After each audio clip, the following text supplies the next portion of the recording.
Here we are. Welcome to the studio in the sky. Tim Amy, Matt Macri, and our wonderful sports podcast where we always go off topic. Off topic with Tim and Matt. Okay, lots going on in the sports world right now. NFL season is slowly approaching, I suppose. Yeah. Preseason's coming up. Yeah. There's some new kickoff rules that are going to cause probably a little bit of hand-wringing and chest thumping from the those that worry about these things.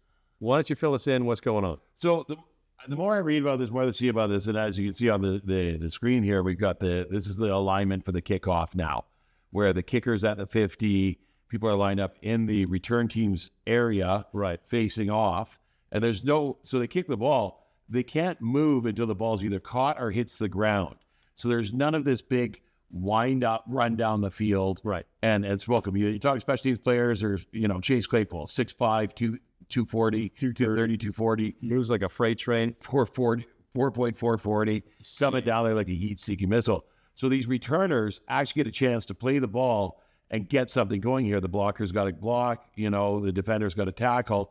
But the interesting thing that I saw this week was, and we'll return to our Harrison Butker, right, is they're going to sit him on the kickoff. So forever he's been doing the kickoffs, right? They're not going to use him on the kickoffs anymore because if that guy gets by, the last line of defense, the kick returner gets past breaks free. He's the last man standing. And he has to make that tackle. So you get the kicker and a blocker break free, he's getting hammered. He's getting smoked. Right? Well, they count on him for 15 points a game. So he does kickoff and he does field goals. Yeah. He does field goals, but he fills in and does the kickoffs because why not? Right. It's not really a big thing. So if you're looking at the screen right now, sorry, I'm interrupting. Yeah. Traditionally, everybody's in the defensive zone, and you kick to the offensive zone, and everyone runs the full length of the field. Yeah. By the time they get to the offensive zone with the kicker, they're going 100 miles an hour. Yeah. Now it's all going to be on the offensive zone. So the kicker's the only person way back at the 50. Yeah. Or is it the 50? Yeah, the 50. And then kicks it here. And then everybody's in the offensive zone, so they can't get a full head of steam going. Yeah. What's your problem with it? I don't have a problem with it. Would you like it? I like it. I think what you're going to see is you've got these kick returners that don't get a chance to return the ball. I think you're going to see a lot more returns of the ball, right? Because you get these guys that have the ability to break a field wide open and pick up some space for their team. Yeah. Right now, I mean, the kickoff might as well not exist. The guy lines up, he kicks the ball, goes out of the end zone, they start on the 20-yard line, right? Like it's a pointless piece of the game at this point. This is bringing the kickoff and the kick after a score to be more relevant and give the team receiving the ball an opportunity to do something with it. More offense, a different aspect to the game. You're also going to see that these guys that are playing on the special teams here are going to be some of your best athletes on the field, right? They're okay. They may not be a quarterback, they may not be big enough to be linemen, but they're going to be solid athletes that are out there making plays. Okay. So you tweak the rules a bit. The focus on this rule is they want to cut down on injuries on kickoffs. Yes. My argument is most of the injuries happen in practice, right? Well, I suppose it would cut down on injuries. Maybe it will, maybe it won't. But guys are going to get injured anyway because they're playing football, and I don't know. Yeah. They tweak the rules one too many times. In practice, they have rules around how many times they can use pads, right? So the injuries in practice are going to be more soft tissue damage, the cuts, that sort of thing, as opposed to the concussions or the knock stupid ones. Right. And what you see there is you see a guy down there waiting for the ball to come in, right? Thinking he's got time, he catches the ball and wow, he's hit. Yeah. Right. And then there's no fair catch on kickoff. No fair catch on kickoff. So I mean, it's one of those things that he can take a knee though, can he? In the end zone.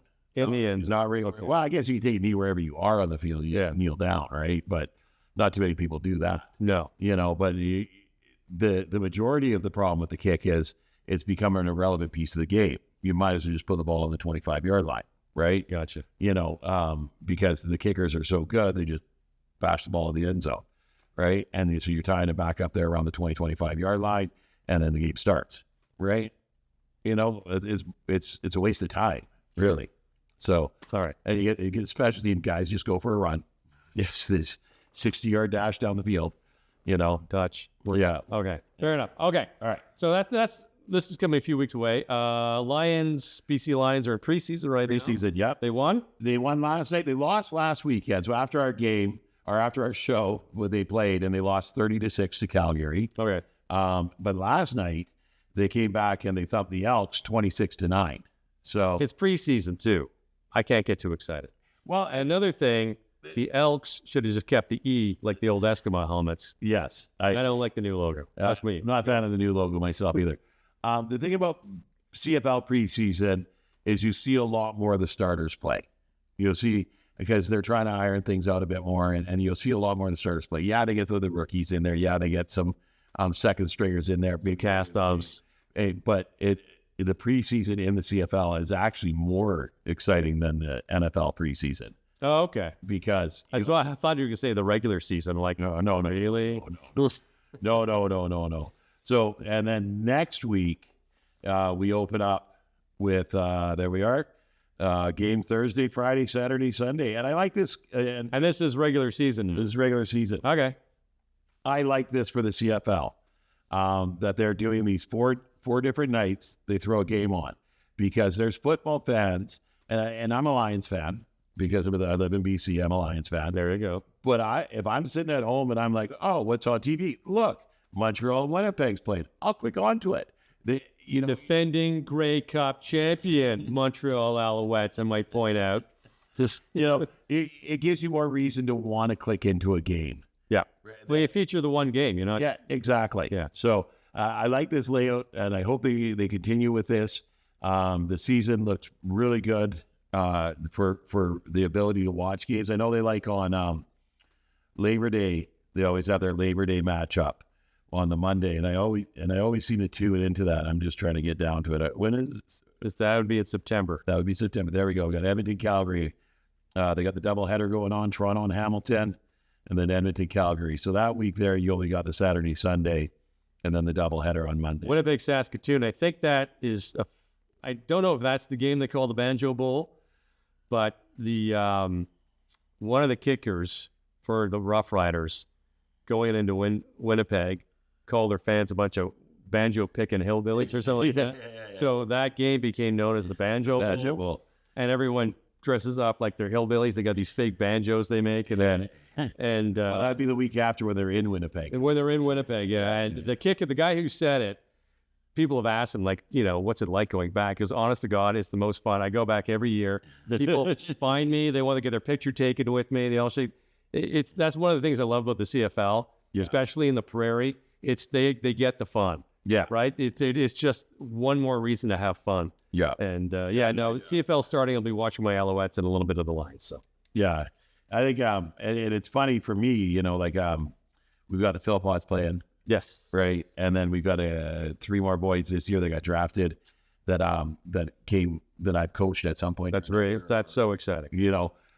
So for me, the CFL is really opening up into, I'm personally invested in it. Yeah. So I'm pretty excited. So I go to Husker games. I called you online, and I did the announcing for a number of years. yeah, And I've always enjoyed it. Since who's their new coach? Bob Reese. Bob Reese took over. They've had a winning record, so it's a little more fun to watch. Now, of course, a lot of the kids that my son played with, kids I know, are on the team. Thanks to Bob. All thanks to Bob. Yep. So yeah, it's true. You get that emotional investment watching the teams because you're so excited for them to be out there, and it's fun to watch literally the evolution from when they're little kids from flag up through to high school, and now they're in the big boy leagues. It's really fun to watch. Well, the Langley Rams had great success with it because of Corey Philpott, right? Corey Philpott went in to coach the Rams. Okay. He's on the coaching staff. But Corey Philpott, BC Lions player, BC Lions great, quick six, had kids, went to the North Delta Longhorns. Yes. Not North Delta Longhorns, and coached his kids through that program. And now you may know, we've heard of these kids, Tyson, Jalen Philpott. I am vaguely familiar with Anybody watches the CFL, you don't know who Tyson Philpott is, right? Now, I did a couple of all-star games at the end of seasons where they were on my team, and then I did a Border Bowl game where they were on my team. Great kids. Very, very, Really humble, very hardworking. Graduated University of Calgary. They had great seasons, got great education. Yeah. Very bright, very articulate. Very nice young men. Wonderful to watch. And so when Corey went to the Rams, he started pulling in local kids that he knew that could play, right? And putting them in positions for them to have success and for the team to have success. So Bob's doing the same thing out here in the Valley. It's not just the Chilliwack boys. He's going to Abbotsford. He's going to Mission. He's talking to the guys that We'll get Bob on one of these days. good football players. The difference is, though, they were just the Huskers were just an accident that happened for years, and no kid that played football in Chilliwack or the Valley wanted to go anywhere near them. Yeah. And Bob completely changed that. They changed the winning attitude. They haven't won any playoff success yet, but they went to the regular season. He's a great coach. Kids love playing for them, and they don't have to be really convinced to come play for them. They actually look forward to finishing their high school and crossing the street and going to the Huskers. And also, they got a new board on. Yes. And they made a lot of changes, including going to UFV and saying, hey, if you got some kid in the trades, let's team up. Yeah. Because not everybody wants to go to university. You want to become a plumber. You still want to play football. So there's a lot of big changes that happened with Bob and around Bob that make the Huskers a really wonderful place to play. Yeah. Tom Caverly and Drew Saunders Did a great job. did a really good job. Tom Caverly took over as president. Drew took over as vice president. And you see them there at the games. They're busting their butts every game. They've got a really good group of guys supporting them. So the board is very solid, and the board supports Bob. Yeah, the leadership, the leadership from top right down on the bottom. Yeah, and I think previous to that, and I don't know these people or who was doing what. They weren't bad people. They were well-intentioned. But from what I heard, they would sit around in the board meetings. Well, how come no kids want to play here? Yeah. And someone would stand up and say, well, we're not getting the right kind of coaching staff. We're not building the kind of environment and atmosphere that would make kids want to come up. Well, they should want to play anyway. Like, they didn't understand. Yeah. Like, they weren't football people. There were people who were really involved in the community and did a bunch of different things and just got on the Husker board because that's what you're supposed to do. Yeah. And when Mo Gagne was the GM, right, he kicked, fought, and scratched and got Bob Reist on. Yeah. And then they started winning, but the board fell apart. Yes. The board fell apart. I'm not going to say why. It's an internal issue, but it suddenly dissolved. And there was one woman, I know her name, and Jean. Yeah, I know Jean. Yeah, I can't remember the last name. Jean, and she's like, this isn't falling apart on my watch. No way. So she picks up the phone, calls Bob. She's like, what are we going to do? What are we going to do? Of course, Bob knew everybody from the Giants. Yep. Tom Caverly, Mike Kelly, Drew Saunders, Amanda Johnson. Yep. I know her name. Jillian. Oh, McLaughlin. McLaughlin, yeah. And he said, well, let's call up Tom. Let's call Tom. So they called up Tom, and basically the former Giants board went over there and sat down and really started brainstorming, and that's when things really took off, and the Huskers became like a real organization that a force to be reckoned with. And it was I stepped onto the board at that time too. Yeah, you were on the board. That's right. Yeah, you were on that first year board. To help build things back up, and then COVID hit. I couldn't get out from the floods. A lot of meetings. And my life got really busy with grandkids. Oh, yeah. So, I stepped back off the board, but I still go and call the games. Yeah. And I think one of the things that we want to do here, being really sports focused, is I'm going to go down to practices and talk to some of the boys, talk to some of the coaches and whatnot. I'm also got ins with the Rams, so I want to talk to them. I'm actually seeing Jamie Borum from the PG Kodiaks next weekend. Okay. At the Flag, the Joe Gluska invitational. So I'm going to talk. I'm hoping to get him behind the camera. I'm really happy that PG got a team. Yeah. It'd be great if Abbotsford could get another team, and I would love to see a team closer to Vancouver, like a Coquitlam or Burnaby. I think you'll see the Vancouver Trojans come back before you'll see the Abbotsford Air Force come back. It's too much between Langley and Chilliwack. to, you get the Abbotsford players, Maple Ridge Mission are going to go Langley Valley Huskers. Yeah. To throw a third one in the middle there, you're just going to water it down. Yeah, that's. I think the Trojans or something in Richmond would be perfect. Where would they play though? Where are they? Park? Is that big enough? Oh yeah. Okay. I used to play. Oh, okay. So, yeah. In Richmond. In Richmond. Oh, in Richmond. Richmond would be the more difficult one. I'd have to. Where was the one in Vancouver? Well, Redford, the P&E there. Oh, right. Lions played. But is that a football stadium? Because that's more track and field now. It's soccer now. Yeah. But throwing the uprights up wouldn't be an issue. Okay. Because they had it built. They built it up for the Lions for when the old Commonwealth Stadium, the dome collapsed, right? So. Oh, right. Yeah, they can do it. Yeah, they can do it. I mean, and that would be exciting. You're right there beside the P&E, the playland. Lots of parking. Lots of parking.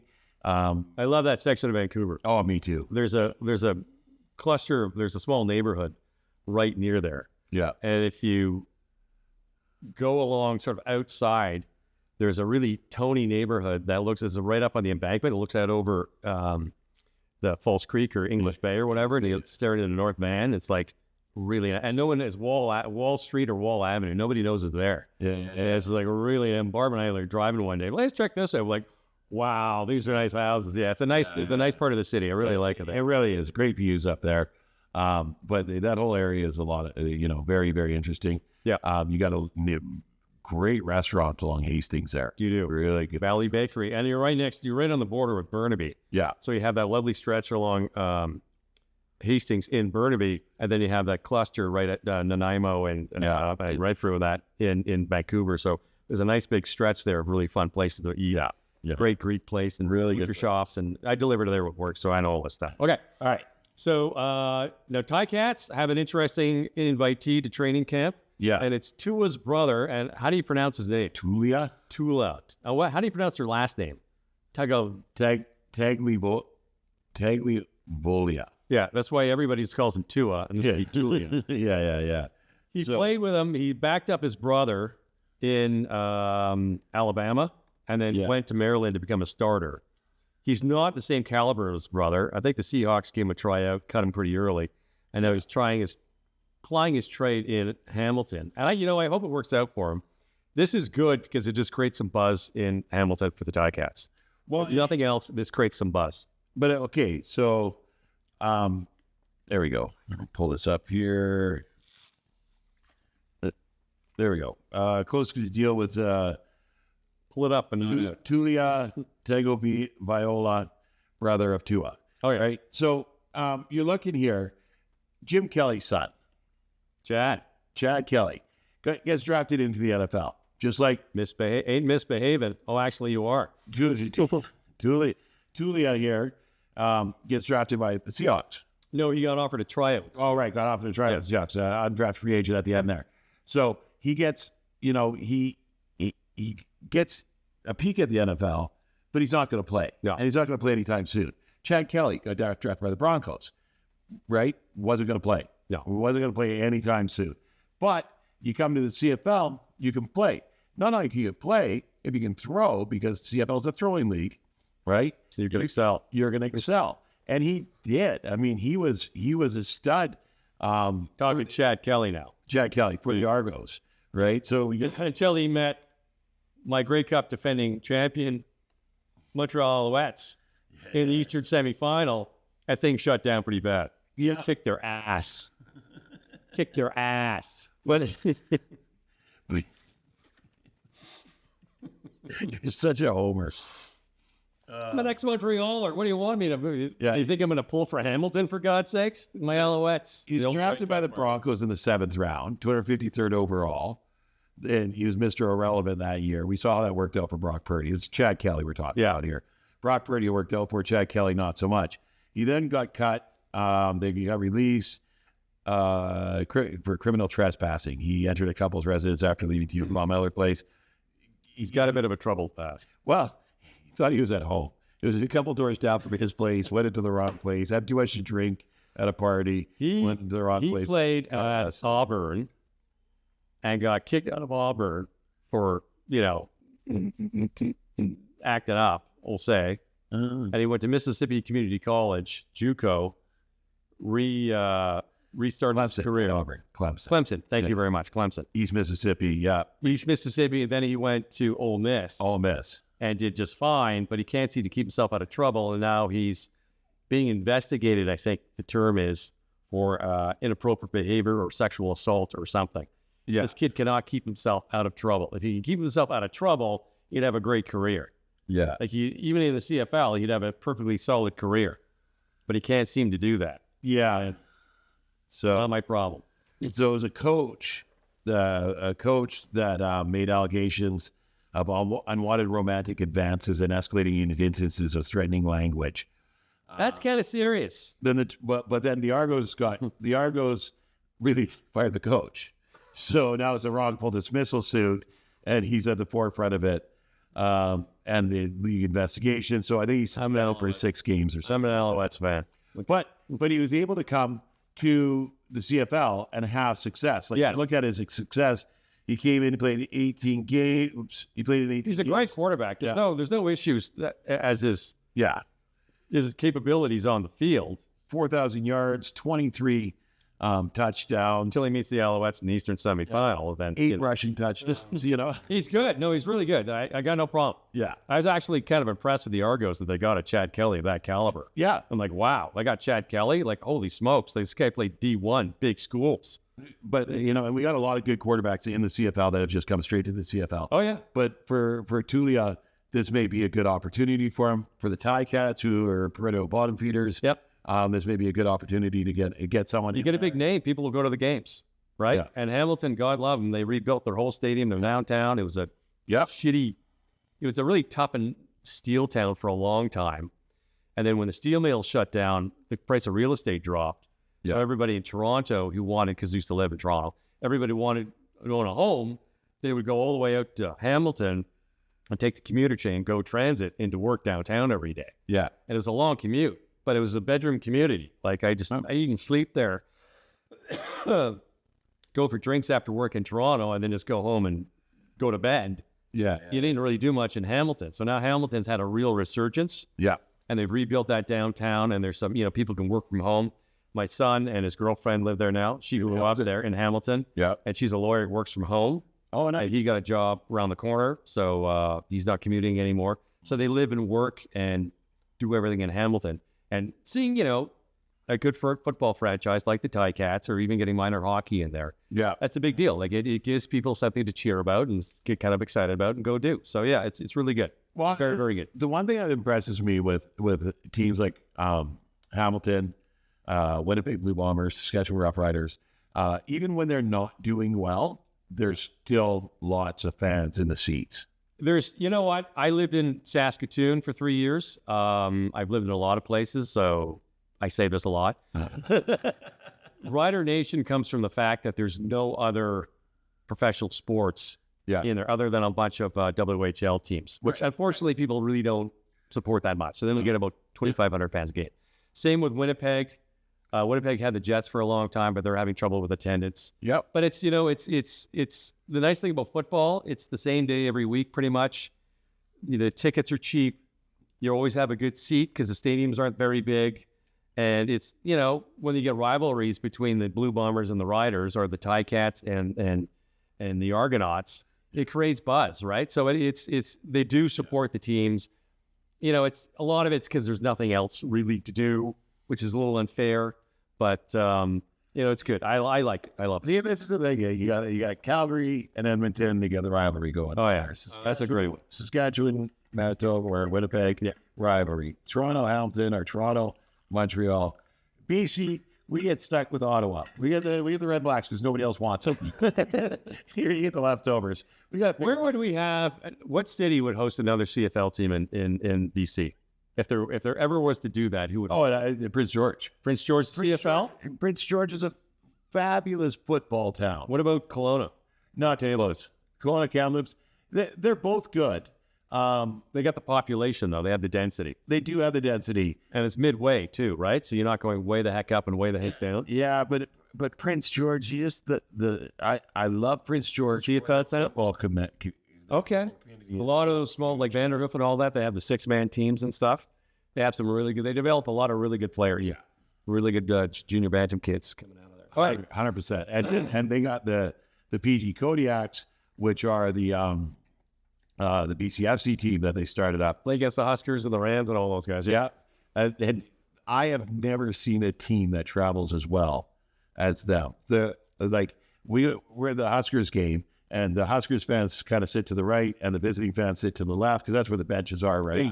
And it is the fullest on PG's in town. And the parking lot's packed, and you see trailers, and they're coming. It's fun. They're coming, yeah. It's fun. Once again, I've been to Prince George. I interned there. It's a bit of a drive.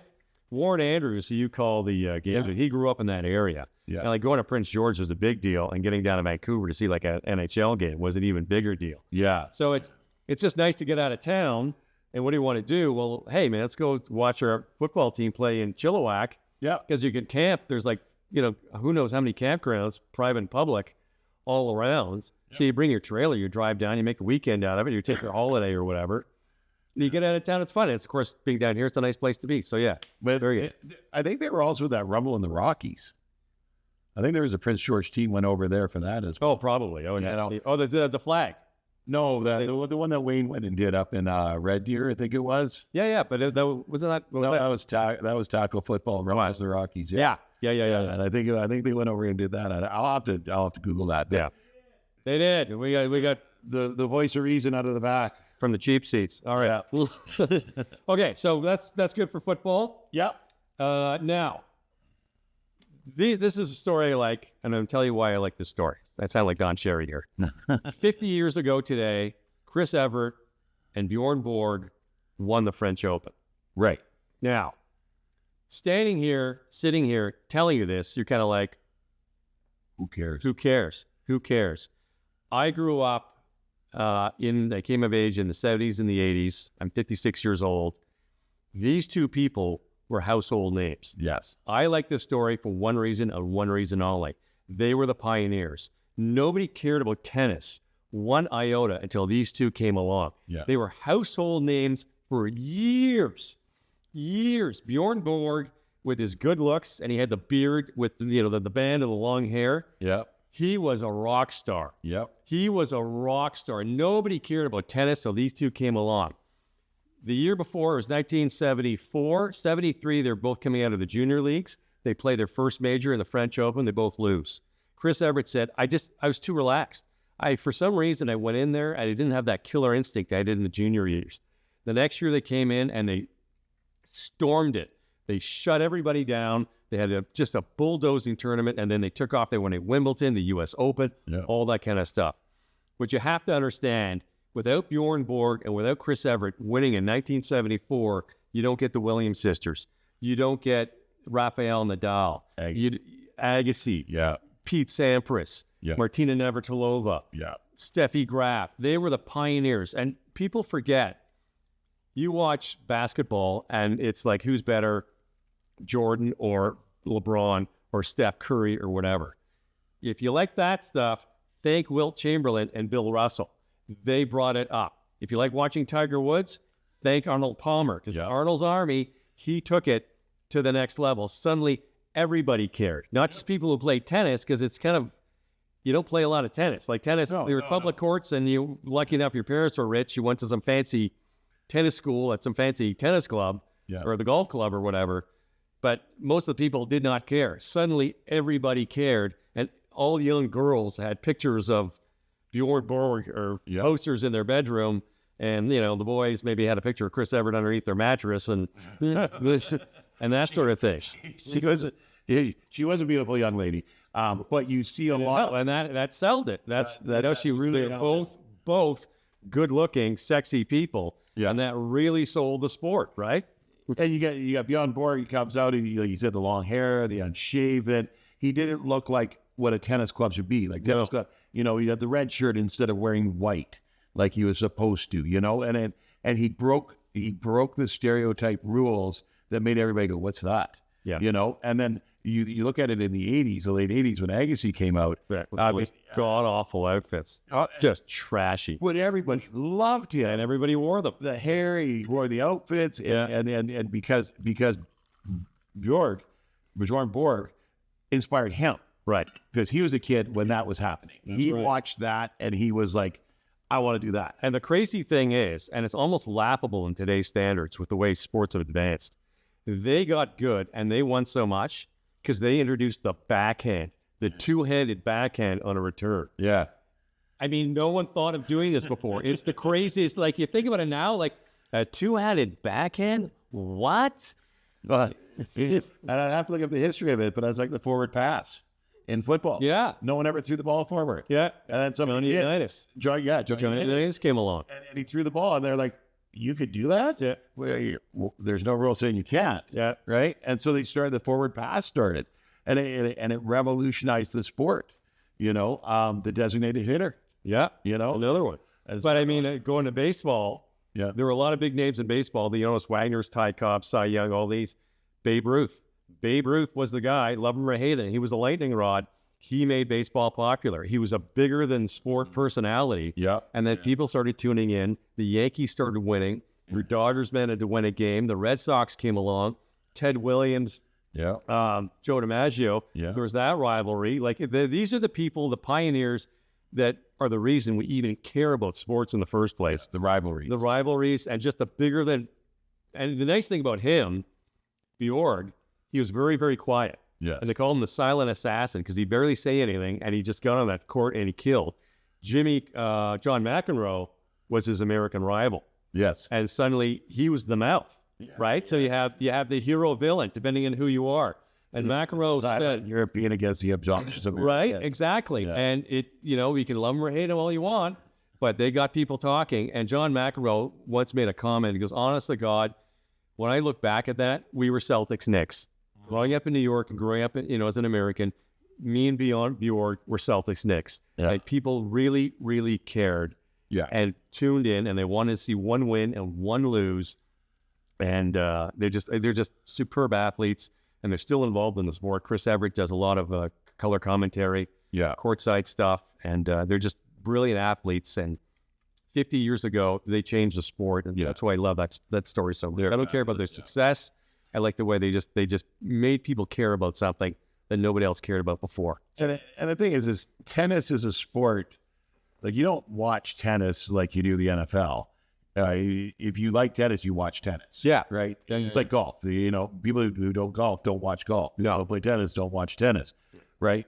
But it's grown to such that it's pulling in people outside of the sport. And that's the thing. Right. I know there was a few years stretch back there that I looked forward to tennis, and it was with you see the Nadals and whatnot, right? They get really The Williams sisters, Steffi Graf, Monica Seles, yeah, Gabriella Sabatini. yeah. Oh my God! Just don't. Shh. Just give me a minute. Shh. Okay, I'm back. It's so wrong. She was so gorgeous. She just, and do we care about someone who's good looking? Or of course we do. Yeah. Or human beings. My wife did a play with a lady who's in her 70s now, and Rafael Nadal's retiring. She's like so pissed off because she just loved watching it. She just found him so hot. And in the women that are like 60s and 70s, like, you go, girl. That's awesome. They inspired, They do. inspire, yeah. They do. And, All right. All right. Throw it to 100 miles an hour. Pitching. Okay. So Pittsburgh Pirates have a young kid, Paul Skenes, Yeah. coming out of LSU, 6'3", 230 pounds, absolute machine on the mound. Yeah. And a lot of the talk is that he throws over 100 miles an hour almost every single pitch. Yeah. Now, he's a phenom. He's like, I don't know, has he lost a game yet or got an undecision? Let's take a look. I'll look that up. He'll get like 11 strikeouts in a game. He's 23 years old. It's exactly what the Pittsburgh Pirates need. I hope they pay him to keep him. Pittsburgh lost to my Jays in 15 innings last night because Toronto, God forbid. We'll get to that in a minute. But my point is, everybody's going off about who throws over 100 miles an hour. Yeah. I watch the highlights. I know, baseball, they're losing all their TV rights, so it's hard to see games. But I've seen online some of the highlights from his games. And they had a clip of there's 11 strikeouts and the third strike in every single pitch. Yeah. 100 miles an hour had nothing to do with it. No. It had nothing to do with it. The movement on those pitches, the nasty on those pitches, That's why no one's hitting it. It's nothing to do with velocity. You were a catcher. No, first base. First base. Okay, fair enough, but correct me if I'm wrong. Pitching is like real estate.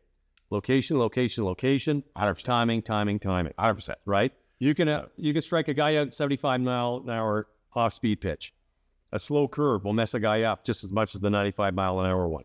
Yeah. Speed's got nothing to do with it. It's location and timing and throwing those batters off, and this kid does it beautifully. It's great that he throws 100 miles an hour because it gets people talking. It's great. I'm not going to argue. I wish every pitcher in the Jays could throw that hard, but it doesn't determine success in the major leagues because the Jays have a young kid. What the hell's his name? He pitched last night and actually didn't do terrible.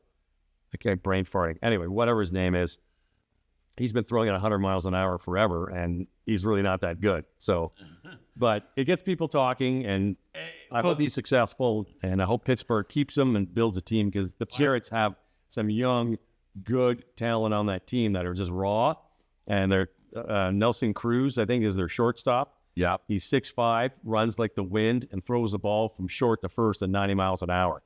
He should be a center fielder, but they got him in the Latin American draft. He's like, no, I want to play shortstop. And Pirates, God love him, said, you know what? Let's get you on shortstop. Yeah. So defensively, he's learning. Got to get the footwork down. His hitting is getting better. It's going to take him some time, but he's going to be a machine coming forward. So yeah. And then Toronto's starting pitcher was Jose Barreros Jr. last night. Pitched a gem. Yeah. It was a pitching jewel. It was a really good game last night. 14 innings, and Davis Schneider hit the walk-off homer. All right. Let's move up to because we're talking Jays, and I don't want to have to do it twice. Let's move the Jays suck up on the list here. Jays suck. The Jays still suck. Yes, they do, but there's some positives going on. There's always a pause. Every dog's ass, you get a rose out of the manure pile every once in a while. I mean, come on. Yeah. So, they beat the Pittsburgh Pirates, which is like picking on your little sister, but that's okay. The little sister that's getting really good real soon. Really quick, yeah.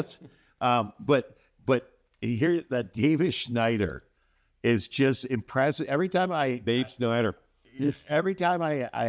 have the unfortunate to come across a Jays game, he does something that's just phenomenal. Yeah, he's got a great bat.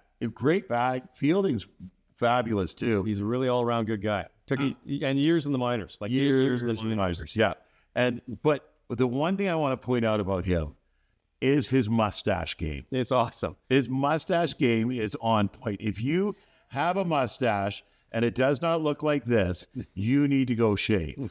All right? Is that what you're trying to tell me? Because this guy's here, his mustache. I'm going for a picture, Wayne. Just get patience there. I'm trying to. I'm 56. I don't have the testosterone anymore to get a mustache like that. Yeah, I didn't have the testosterone to get it when I had the testosterone. That's a wicked mustache. You gonna find it? I'm getting there. No, Google images. David Schneider. Google images. Yeah, there he is. Can we pull up my screen there? There he is. That mustache. Can we get a close up of that? Can you zoom in? Google images for God's sake. Okay, I'm going this. He's the best part about his stash. Yeah, is that fans will show up at the games and because he wears glasses. He wears they almost look like safety glasses when he's playing, right? Yeah. So fans will go to like Home Depot and they'll get the safety glasses and they'll go and they get the fake stashes on and they're all sitting in the stands with his jersey and they have the stash. There it is. Can we get a close up on it? Oh, you lost it. I lost it. There it is. That's good. Perfect. We can see that. There we go. We can see. And it gives the fans something to get excited about. Yeah, right? because he's got the goggles too with the stash. Short, solid guy. He's got serious pipes and he's like big, strong chest and back and powerful legs and serious. His mustache game phenomenal. Oh yeah. So the other one, like last night, you're trying to show me that video earlier there, and you got flummoxed by technology, right? Where was George Springer from the highlights? That's his bat sucked, but man, is he good defensively? Like that glove out there in the field, he's stealing runs. Oh, full body extension, robbed in extra innings. Yeah. So they were able to Pittsburgh took the lead on the tag, but he kept somebody off the base pads, and they got a strikeout the next, and then that allowed him to stay in the game. It was actually a good game last night. It was, they went to extra innings. Yeah. Jays tied it up late, and it was like they score a run, Jays score a run. They score, and then Davis Schneider hit the 2-run shot, the one at 5-3. It's not always about having the two best teams create the best game. It's when the talent level is the same. So when you get two bottom feeders like that A close game. they're equal talent. Yeah. So, yeah. I'm more excited about Pittsburgh than I am with the Jays. The Jays, their problem is this: there's no leadership. There's something wrong with the head office. Yeah. Rogers, they're just cheap. They don't want to win it all. They want to get close enough just to get people in the stands. Like, it's just, and Mark Shapiro and Ross Atkins, when they came in, I was really excited because they're hardcore baseball guys, but they're kind of maybe A-, B+ guys. Yeah. Kim he ran with the Marlins and was a long time with the Dodgers. He's just sitting there, and they just brilliantly. They just need some leadership. They got some leadership. I think the coaching's fine. Yeah. I think they're bogged down by this god-awful analytics crap, and they just need a real baseball person in there that's just gonna get things going and get people winning again.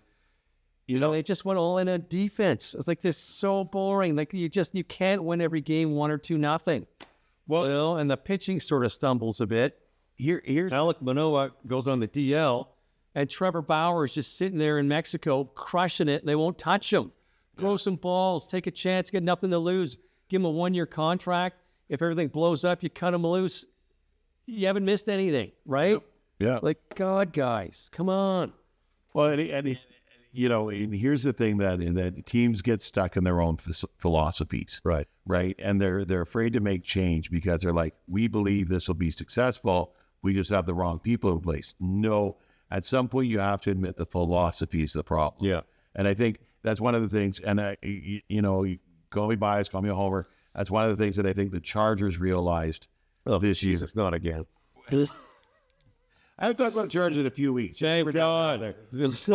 But they'd have been that team that them and Marty Schottenheimer split paths.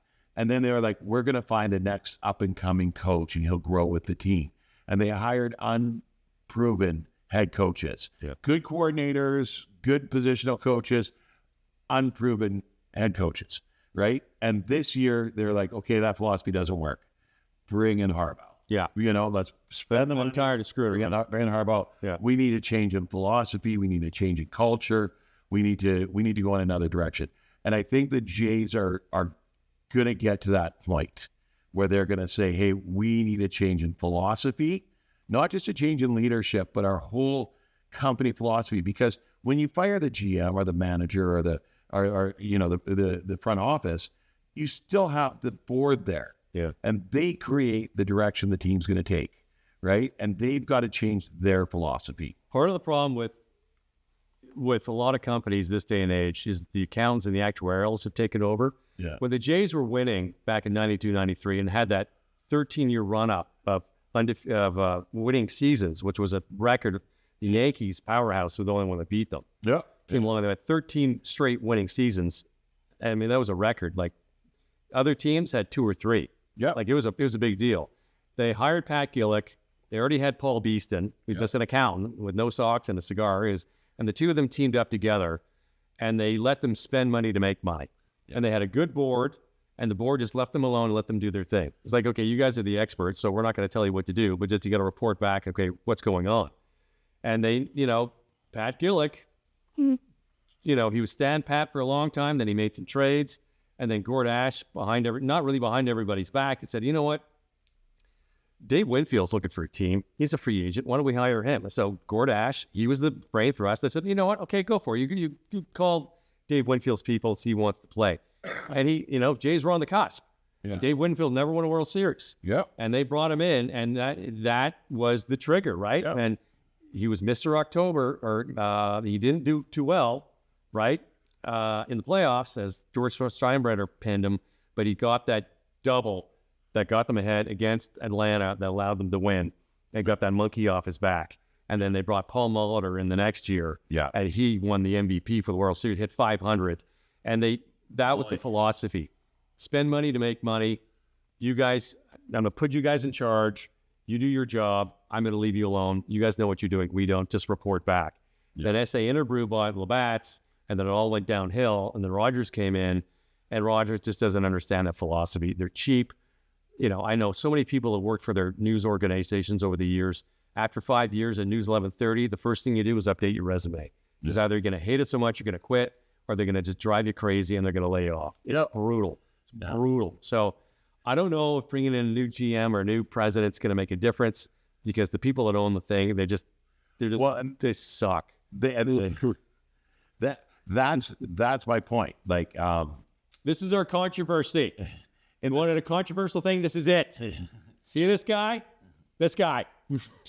Spanos, the owner of the Chargers, was of the mindset, we're going to find the next Bill Belichick and have him grow with this Bill Belichick was more than just some unknown. Right. But you get what I mean, right? They're going to find next new young guy to rise up with the program, right? And that was his philosophy as the owner. And so he put that in place. And everybody's like, oh, fuck, not again, right? Like it's frustrating, to say the least. Because you want to like the team. You want the team to win. You want to like the team. So he had to change his mindset to get that ball rolling. So that's where the ownership. It's not not the leadership. You say the problem with the leadership. It's not the leadership. It's the philosophy of the ownership. It starts at the top. Yeah, that needs to change. So all right, let's go to Yamamodo. Or baseball draft. You want to go baseball draft? Or want to go Yamamodo? Let's finish with baseball draft. Let's finish baseball with baseball draft. Oh, that's Angel Hernandez. Go to Angel Hernandez. Angel Hernandez. Controversial Angel Hernandez. So some people love him, some people hate him. Guy's been pitching for refereeing for 30-something years. He's an umpire. Major League Baseball umpire and a lightning rod. Yeah, and a lightning rod. The problem is that every controversial call in the last 30 years, he seemed to be on the field. Right? There was even one where they pointed out that he was like the first base umpire, but the controversy was at home plate, and it was because he was on the field. So he's retired, and the Angels have sung, and people are applauding, not for him, just applauding that he's going away. Oh.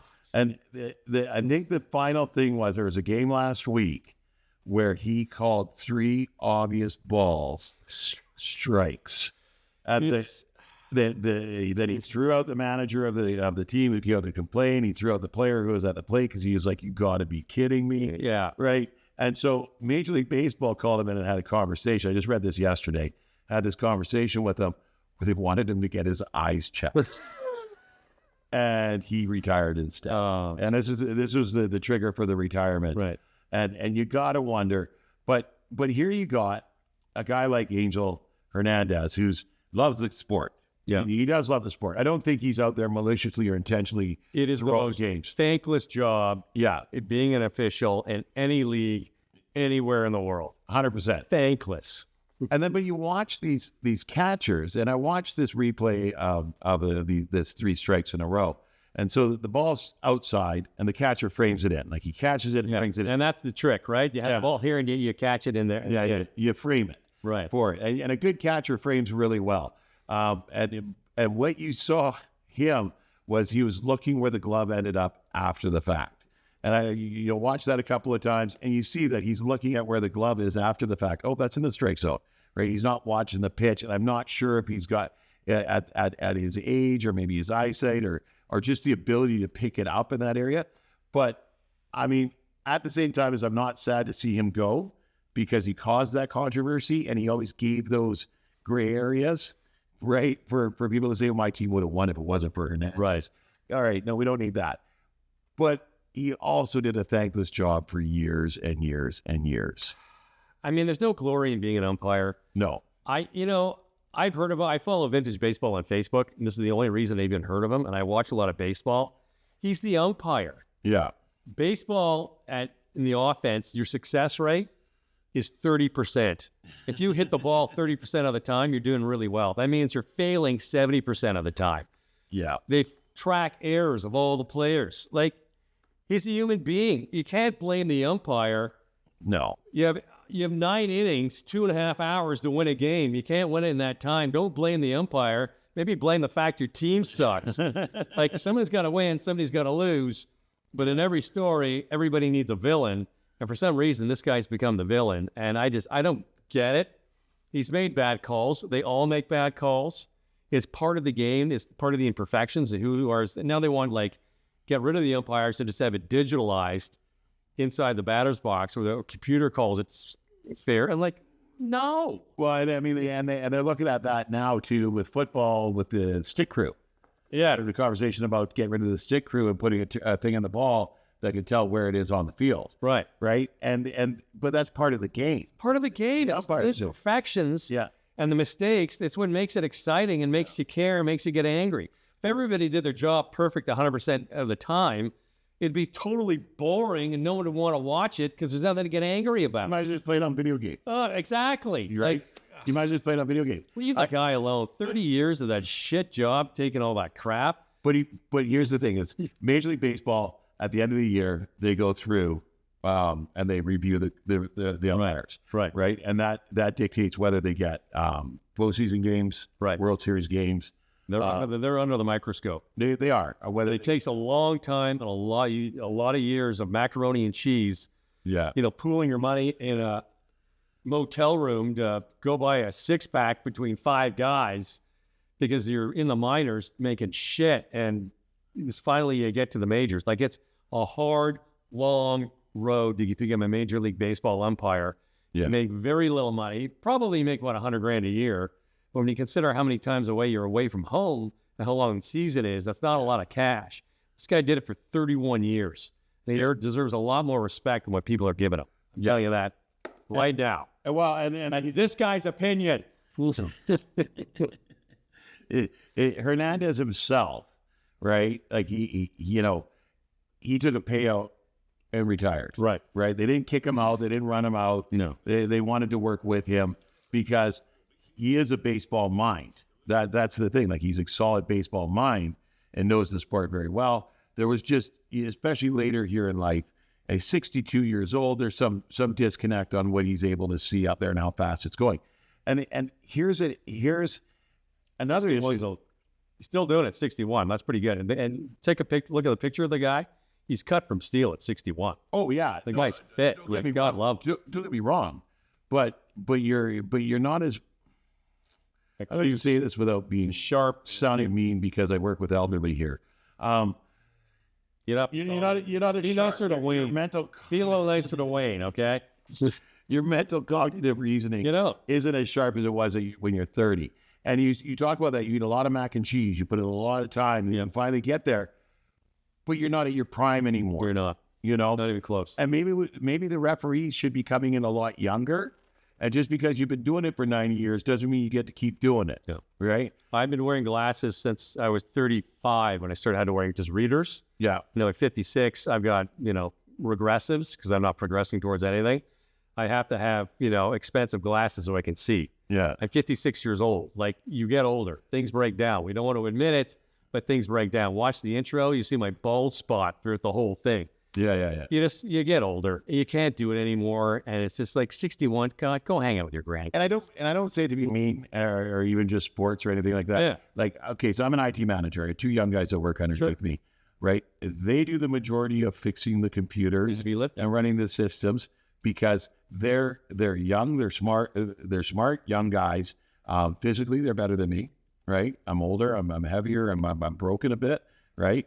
They're more up to date on the recent technologies than I am. I try to, but I know all the old stuff inside out, right? But what they don't have is my people skills that I've developed over 30 years of doing this job, right? They're new to that, so they don't have that. So it's a nice situation where I'm managing them, right? But they're the guys that are making the what do you call it, innovative, right? And they're not going to understand how to organize things because when all the guys come in, they want to do no. Do this, do that. This now take your break, come back, do that, Yeah. Here's your priority. This is how you have to learn how to prioritize things. No, you're not leaving early for your girlfriend's birthday. We're not leaving till this is fixed because nothing happens until this is done, and then we lose money. The young people don't understand these things. You're so right. But the thing is, they're like, oh, we should do this because it'll work, it'll pay off, right? And I'm like, okay, but if we do that, then we have to retrain that old guy, and new dogs, old dogs, new tricks aren't so easy. Yeah. So doing that isn't as easy as just pressing play. We've got all this to do too. And that's the thing that they got to, just work with. And one of them, Hernandez can mentor a young guy coming in. exactly. Why are you yelling at me? Because you're an umpire. Son, let me tell you some story. Yeah, it takes a bit of time. Okay. All right. Yamamodo update. Who's this guy? That's not Yamamodo. It's another. Oh, that's Japan Yamamodo. Yes, it is. I'm like, oh, wow. That's a different Japanese Yamamodo. Yeah. Okay. So, and the reason I want to do a Yamamodo update is, he's doing Plays for good. the Dodgers. 5-2. ERA's down to 3.51. 69 strikeouts. He's having a good season, right? But there was an article the other day that I read that he's learned 2 new pitches since starting to pitch in the majors. In 2 months, he had 4 pitches that he was relying on. He's added 2 more pitches. That's a lot of pitches. And that's where the difference between, we talked about Japanese baseball and Major League Baseball and the difference and whatnot. And to be the top over there and to come over here, and he's learning new stuff. That's amazing. Over here. So he's doing really well. There he is. Yeah. He's a phenomenal young man, phenomenal pitcher, the whole 9 yards. So was he a fastball slider guy, or was he a curve off speed? Like, what was? Yeah, he had a good fastball, good curve, good slider, knuckleball. But he's got this one of them is a slider that rises. Okay. Comes inside and rises now. Slurve? A slurve, I guess so, because it's coming. Is a slurve a slider curve or a slow curve? What's a slurve? Oh, it is a slow curve. I think it's a slow curve. Yeah. Yeah, I think it's a slow curve. Okay. But yeah, so this new one, it comes up on him and in. It's like, but it comes out of the strike zone, so it's coming in and then it goes up. That's what because most pitches it's down, right? Yeah. Like it's so that comes up. That's crazy. A slider and a curve. Slider and a curve. Slurve. Okay, no problem. Yeah, and then I can't remember what the other one was. A couple days ago, I read the article, but I thought I was very, very, very intrigued by how well he's doing. Yeah. So a big step when you don't speak English and you go from Japan to LA. Like it's huge. That's a big deal. Like that's a lot. That's a lot of change. So there's a video out there of one of their teammates. Is it suitable for work? Well, yeah, baseball players here. It's funny, but he's they're the Greek fans in Spanish at media day. They were teaching Otani and Yamamodo. Oh yeah, Greek fans in Spanish. Hurrah! Hilarious video. Yes. The other thing that I just saw yesterday was the Braves. Ronald Acuna, the reigning National League MVP, ACL, tore his other ACL. He just recovered from ACL injury, came back last year, lit it up, won the MVP, and then he tore his other one, and now he's out for the year. That blows. He was. I just sort of break down and start crying. It's a lot for him. You just want to see guys. You want the top players. You want to see them succeed, love them or hate them. Yeah, you don't want to see that. I want the Braves to lose every time they step on the field, but I want to see Ronald Acuna Jr. playing baseball because he's phenomenal. And you want to beat your rival when the rival at their top game. Yeah. You want to like we beat you at your best. Like there it is. Okay. Yeah. Baseball drafts coming up. Okay. Huge overhyped event, but you go ahead. I got a point I want to make, but you go first. Okay. It's not I don't think baseball so much is an overhyped event as the NFL, right? Can I interrupt you? Am I reading this right? The Cleveland Guardians have the first overall pick. Yes. They are killing it this year. I know. They are killing it this year on homegrown talent. Yeah. That's scary. Okay, you keep going. It's not as overhyped because they kind of keep it back and they don't make a big deal about it like the NFL does. They're making it more of a showcase now, though. They're starting to. Yeah. But the baseball executives are like, I'm not coming. We've done this by phone for 110 years. There's a lot of rounds, and you need your people all around you in your. And like I was looking at the draft here. So you got the first round where everybody kind of gets a pick. Where are the Jays? They're 20th. Okay, they had a decent season last year. Well, they made it the postseason. True. The Dodgers already got him at 23rd. But then they got prospect promotion incentive picks. So a player who was rated as a preseason top 100 prospect with baseball pipeline, blah, blah, blah, blah, blah. and was on his team's opening day roster, goes on to win the Rookie of the Year, where the club is awarded a prospect promotion incentive. So Arizona and Baltimore get picks 31 and 32 because they got Rookie of the Year. Yeah. Like, that's definitely a prospect promotion incentive pick. Yeah. And then a compensation pick if the team loses a qualifying free agent is a revenue sharing recipient. Yeah. So Minnesota, the revenue sharing recipient. They get a compensatory pick here. That's nice. Competitive balance. These are teams that are got all the teams that either have one of the 10 smallest markets. So, so they get compensatory picks. Oh, look, it's the second round. We're up to 40. We're second. I know. It used to be 30 rounds. Yeah. And they cut it back, which is too bad because there was, well, let me put it to you this way. There was guys like Mike Piazza that got picked dead last that became all-stars. Yeah. It's pretty rare. There are other places guys can play and get noticed. Yeah. Cactus League, Cape Cod League, they can go to, South Korea, they can go to Japan. So it's not the end of the world. Yeah. My point on Major League Baseball draft is this. Two things. One, if 5 of your players from those 30 rounds make it to the majors, play one game, that was a successful draft. Yeah. Crapshoot of crapshoots. So in the history of Major League Baseball, and here's a stat that'll blow your mind. 3 players, we're talking first overall picks, the number 1 guy picked. 3 players have made it to the Hall of Fame. Ken Griffey Jr., Harold Baines, and Chipper Jones. Yeah. That's it. In over 100 years. If there's ever a crapshoot on a draft, it is Major League Baseball. Whit Merrifield, who's actually really solid, and NLX, you crunch his numbers, he's up there with the top players in the league, won the NCAA World Series walk-off home run. He got it to win it all. Spent 6 years in the minors with Kansas City before making it to the show. It takes forever to get out of the minors.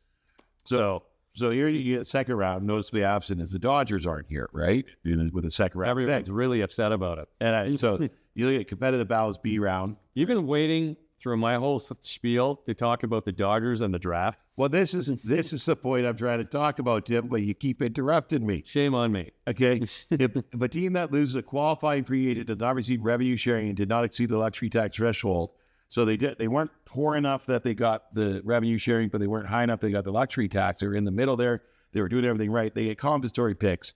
So they actually get the Dodgers' second round and 5th round pick. That's because the Dodgers, the LA Angels. The Anaheim Angels, because the Dodgers signed Ohtani. Right. And so they get the Dodgers' 2nd and 5th round picks as compensation. Which is, you know what? But it shows you, like in the NFL, there's 7 rounds. And every one of those picks count. And they've got big money assigned to every one of those picks. In baseball, they're like, you're going to sign that free agent? Well, you don't get a second round. Okay, I'm going to get the free agent anyways because he's going to play for 20 years and win me games. And the second round pick is very likely not going to pay off for the next 5 to 10 years. So it's tough. And, the top 30 kids, the 15th, 16th pick will get $1 million signing bonus. Out of high school at 17 years old. I don't understand how it works. It just takes so long, and you need a law degree. There's so many rounds. There's so many kids. And you're looking at this. The real gems, the high risk, high reward, come out of the Latin American draft. Which anybody can go into. It has no bearing on where you finished, right? So you can go in and get the Dodgers, somebody who wins the World Series, can get a real gem out of the Latin American draft, and most of those kids pan out. So it's going to be, the Major League Draft is Sunday, July 11th to Tuesday, July 16th. Well, and I don't even think it's televised. I don't even think ESPN4 picks it up or something like that. You can get an MLB Network has it. Other than that, it's really not that big a deal. I mean, they're trying, and that's good. I watched Mets Arizona the other day playing in New York, and there were nobody in the stands. Kansas City, nobody in the stands.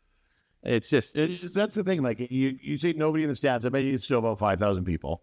About 5,000 people, all spending $100 a ticket. It used to be cheap to go see a baseball game. But, $50 to $100 a ticket, and all buying food, all buying beer, all buying merch. Right. So they own the stadiums. That's the thing in baseball is you can't be paid rent on a stadium. No. You got to own your stadium. What's wrong with baseball is they brought in the luxury tax, and the owners of the teams getting the luxury tax take the money and just use it they don't put it back in the team. No. A lot of people knock the Yankees because they spent their way to World Series. Now, that wasn't exactly true. It was and it wasn't, because the Yankees were terrible for a long time when the Jays were winning, and they got the Derek Jeters, the Jorge Posadas. Mariano Rivera signed for $1,500. Went on to win 630 saves with a splitter and a fastball that would crack bats in half. They built from the ground up, and when they started winning, they were able to go get free agents. Yeah. George Steinbrenner and his son and their Kevin Cashman took the money they made a lot of money off of TV revenue, took all that money and put it back into their baseball team. Yeah, all of it. And there's more richer owners out there than George Steinbrenner and the Steinbrenner family. They threw it back in. Pittsburgh, we get the luxury tax. The owner would take the money and put it into his other businesses. Well, you get revenue sharing, not luxury tax. Luxury tax is what the Dodgers and the Yankees pay, and then the lower teams get the revenue share, and they take that money. Kansas City, the owner, he makes a lot of money. He didn't put any money into the team. There's zero investment into the team because they're looking. They make more money when the team loses than when the team wins. They do. They make extra cash. They make extra cash. And that's the problem with the luxury tax. The team stays afloat. They don't sign anybody to big contracts. No. They don't need to be flashy. They get good draft picks, so they get young rookies in there, young players in there that maybe get lightning in a can and lightning in a bottle and become phenomenal. And then they go free agents someplace else. Yeah, and then they leave, like George Brett in Kansas City, right? Yeah. Like he was phenomenal there. But that's when Kansas City, that was level playing field.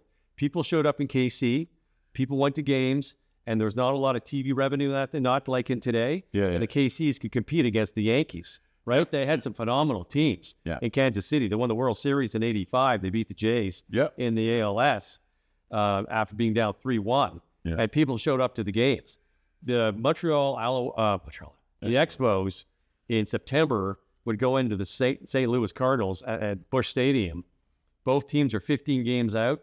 It's pouring rain, and there's 35,000 fans in the stands. Yeah, that doesn't happen anymore. No. I mean, the accountants have taken over. Hey, if you lose, you can use this as a tax write-off. And hey, expensive teams that are giving you money, take that money, put it someplace else. And that's the problem with baseball now. Well, okay, but we just said like tickets are $50 to $100. Yeah, right.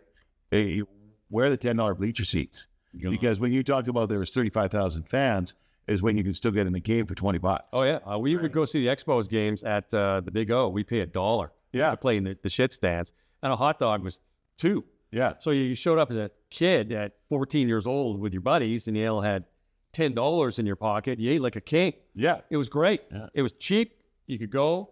Jays now with the new stadium, you buy the package.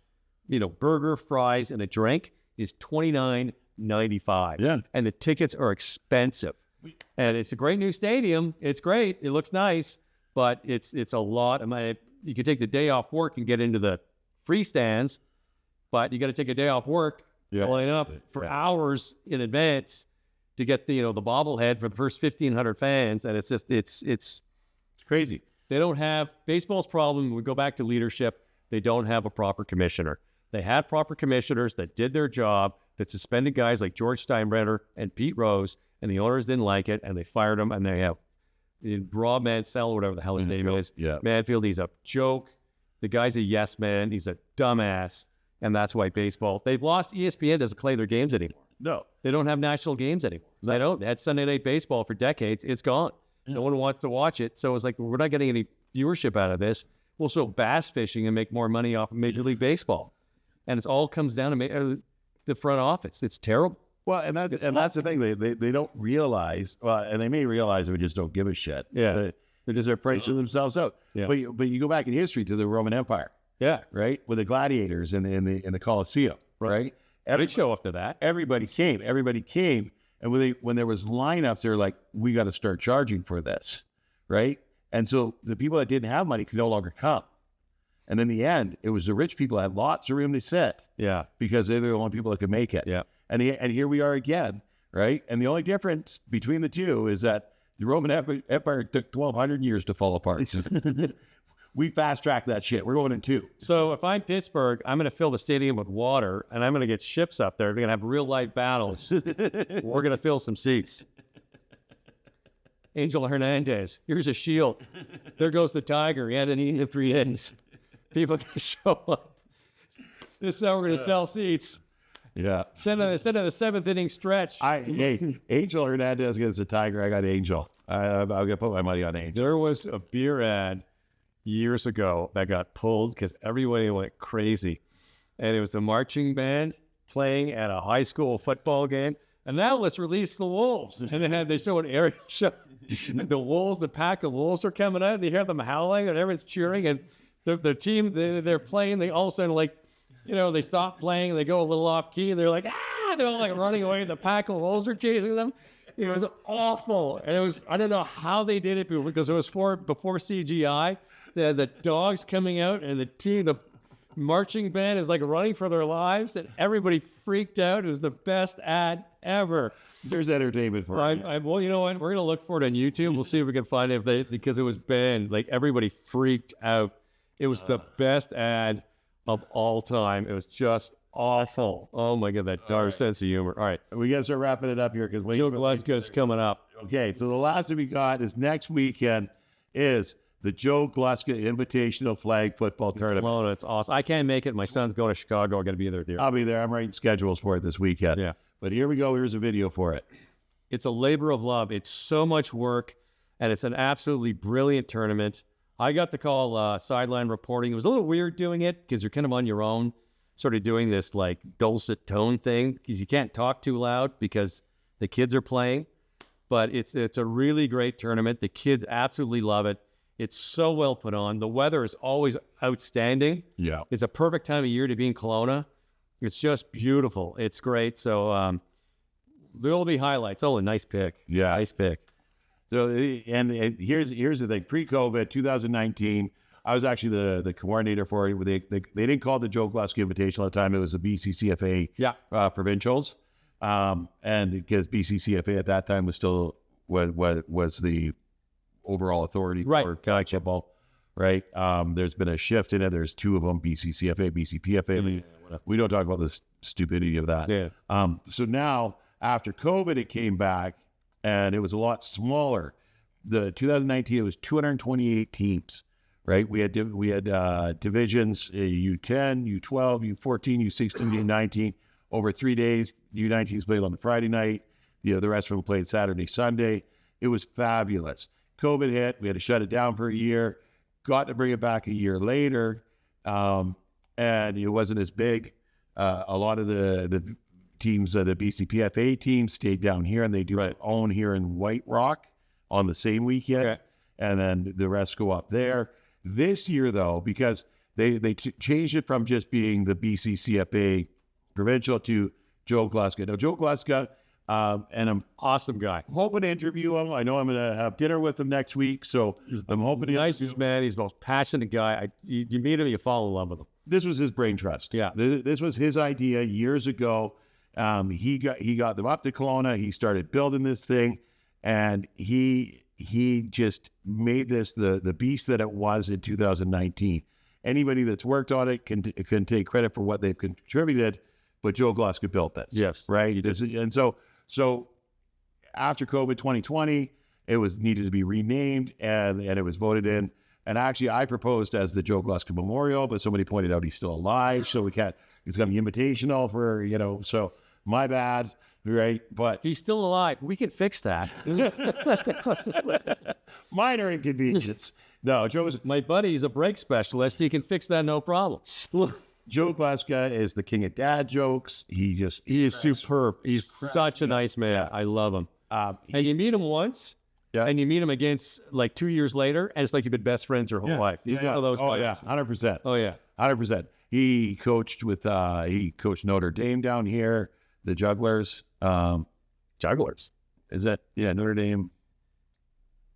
Oh, the high school. High school, yeah. Fighting Irish. Is it? Or does that say that was Fighting Irish is Notre Dame.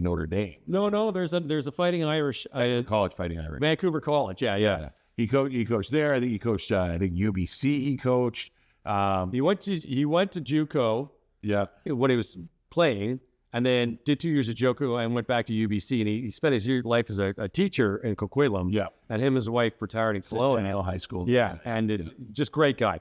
Yeah. Really dedicated. Super Everybody loves him. Yeah. And now his son, Mike, who I think the world of, has been a referee since as long as I can remember there. Okay. And he's a really good guy. But his daughter's gotten involved with this tournament as one of the organizers.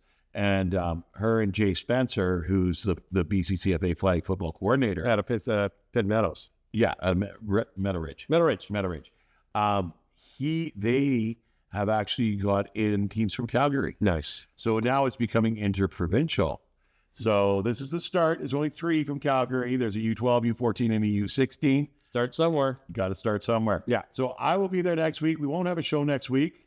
I'll be there. Tim's slacking off. What are you doing? I'm taking my son to the airport for his first vacation by himself, visiting his buddy in Chicago. I am not slacking off. I'm looking after family. And that is a valid reason. Twat. I forgot the reason. I thought you had to get your nails done or something. Why would I get my nails done? Who cares what my nails look like? There, look, they're fine. See, look, nails are fine. Are you leaving? Are you bad? I got to go to the bathroom. Okay. Plus, I got to get my eggs, so we got to go. All right. So let's wrap up. 2 weeks. We'll be back. Try not to miss us where we always go. Off topic. All right. Yeah. Thanks for tuning in, everybody.